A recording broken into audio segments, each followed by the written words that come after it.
Welcome to All the Right Marketing, where we talk with business owners and industry leaders about marketing their programs and products. Our guests share tips that help anyone who loves books, whether you are a librarian, bookseller, author, writer, or publisher. The truth of the matter here is that the advice coming out of these conversations are for creative marketing across industries. Today's guest we have is Laurie. And Laurie, am I saying your last name correctly? Wallmark? It's said the same way it looks. Absolutely. Her job is full-time writing for children, which is amazing. I can't wait to hear about it. Some of her previous jobs, she was a software engineer. She was an owner of a mail order company. I like that she says she had a bookstore on the web before Amazon did. And she was a computer science professor. Her books have earned multiple starred trade reviews, have been chosen as Junior Library Guild selections, and received awards such as Outstanding Science Trade Book, Best STEM Book, Cook Prize Honor Book, Mathematical Honor Book. I mean, so many different prizes. Parents' Choice Gold Medal. I'm thrilled to have you here today, Laurie. Welcome. Thank you so much. I'm thrilled to be here. Excellent. You know, the fact that you're writing full-time for children, let's start there. Tell us about your journey into this position. Okay, so my journey is different than most writers because as a kid, I was a math science kid. I was not a writer. I wrote some poetry. I wrote a few songs, but that was it. And when I was in school, there was no creative writing. So truly, that was it as far as creative writing. No interest in writing at all. I wrote for school. I then wrote for business later on. And about 25 years ago, I had an idea for a middle grade novel. And I love middle grade novels. I love reading them. I still do. I thought, I'll give it a try. I love that. That's nothing right to there. Lose, right? And I took courses and I read a lot of books and about writing. I read a lot of books, middle grade books, and I wrote a book. I submitted it to agents. Some agents even asked to see more of it, but no one bought it. So, okay, I'm not a writer. No big deal. Didn't think I was anyway.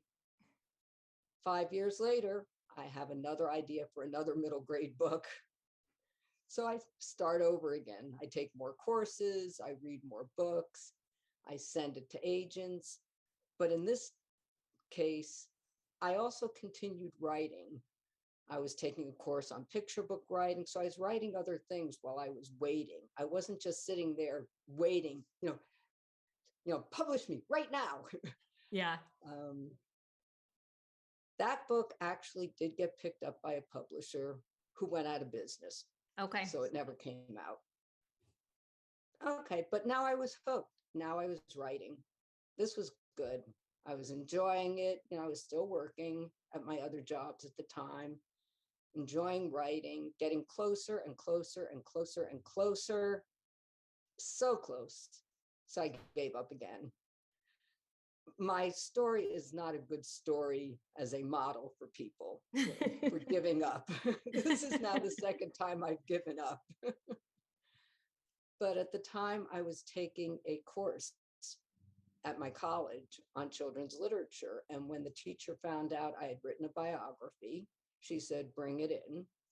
And I did. And she said, read it to the class. So I did. And you have to remember, this was a class of people who wanted to be teachers. So it was 18, 19, 20-year-olds and me. I stuck out just a tad in that class. They loved me, so they loved my writing. I knew that. I understand that intellectually, but emotionally, I had never read my writing to anyone just to have it read. So it got me going again. I decided to go get an MFA, which I did at Vermont College of Fine Arts. I figured I just would not worry about getting published. I would worry about learning to be the best writer I possibly could. I love that advice. And so, of course, I did get published my last semester. Wow. And what was that first book, Laurie? The first book was Ada Byron Lovelace and the Thinking Machine. So it was my first of many nonfiction picture book biographies about women in STEM, science, technology, engineering, and math. Wonderful. That's amazing. And how many books have you published since? I have 6 books out right now. 5 of them are about women in STEM. I have 4 more on the way. 3 are about women in STEM. You can see I sort of have a road I'm following here, but I do a light fiction also. And it's a good thing to mix it up, try different things. Absolutely. That's a beautiful story. I love it. And I can't, my eyes are tricking me, but the books that I see on the shelf behind you, are those some of your titles? Those are the 6 books. They are. Yep. Okay. That's beautiful. So I like that you're being honest that you gave up. But one thing Twice. I want to, Don't forget, twice. Twice. I like that. But one thing that I want to point out is that you continued to work through this process and at your other job. And I think that's key because oftentimes when we speak to writers, they want to quit their job and write books. But then it puts so much pressure on finding a publisher and getting published and making money from it. If you can have that income coming in, then you're able to focus on it as a passion versus I have to do this or I'm not going to feed my family. So number one, I commend you on continuing that. And you waited till you got to a point in your life where you could say, okay, now I'm going to write full time. I think that's really great. So you've been doing this for a while. You've won a ton of awards that really, and reviews. You've gotten some really big reviews that show us that credibility. So I want to know, what are some of the creative marketing ideas that you've been part of? Because we know that having a book is a great thing, but unless the book is really shared and marketed out with its readers and its buyers, the book's not going to sell. So you have actually marketed with different publishers, so we can kind of talk about that. Well, the first point I want to make up, and let's try that one again. Okay. The first point I want to make is that there is marketing that your publisher does for you. And that marketing is towards the trade, those are the bookstores, and towards schools and libraries. So they do a ton of marketing. And that marketing is also for those many awards. They're the ones sending out books for the awards and trying to get you things like that. So that's one side of the marketing equation. And you don't have a whole lot of control over that. Different publishers do it different ways. Your book may be the book of the season, which was true for my second book. Grace Hopper, Queen of Computer Code, was the children's book of the season for the publisher. So it got a little extra love. You have no control over that. What you do have control over is marketing to people. And that's what I try and concentrate on. Now, some of those people are teachers and librarians. So there's a little bit of an overlap there. And what I do for that is I talk at conferences. I speak at many teacher and librarian conferences. I go where they are. So I can give talks. They have a chance to get to know me and hence get to know my books. Fantastic. Have you been able to keep some of that up virtually during the last few years of the pandemic? Nor the fact that my eye is watering here. Yes, a lot of the conferences have been able to go virtual. Some, it was too quick. They had to close down too quickly. Some, they made a decision at the last minute. For example, I was going to talk at a math teachers conference, and that was in October. And things looked great. And then all of a sudden they decided, no, we can't do this. But it was too late to change to virtual. Yeah. So yes, I've been able to do it virtually. I like that. It's not as good. Yeah, I like how you're saying marketing from your publisher, no control. Marketing as an author, you have that control. So some of the things that you said you're doing, you're speaking at conferences and applying for those spots. What are some other things you're doing as an author, being able to control your own marketing? Okay, so those are the things that are aimed at the teachers and librarians, aimed at people, regular old people, parents who are the people who are buying my picture books. I do a lot of book festivals, and those are great because you really have that time to talk to the person. The person comes to your booth, whether they buy a book or not, you're giving them a bookmark, they get to know you, maybe they talk to a friend about it. I'm Word of also mouth. in several marketing groups. Oh, tell me about this. Okay, so the first one I joined was Kidlit Authors Club. And that one started as an in-person marketing group. We'd meet each other at these book festivals and we traded information about conferences coming up, where are good places to go, where are places that didn't work out as well. So that one worked out really well. A few of the other ones I'm in are more of a specialty market, if you will. I'm in a group called STEAM Books, and these are all books about science, technology, engineering, art, and math. And this goes year from year to year to year. Okay. Right? So if you go to the STEAM Books website, you'll see previous years, you'll see future years, and same with Kidlit Author Clubs, all Kidlit Author Club. All of these groups have websites. So that's a specialty one. Another specialty one I'm in is for Jewish books. It's called the Book Meshuggahs. My book, Hedy Lamar's Double Life.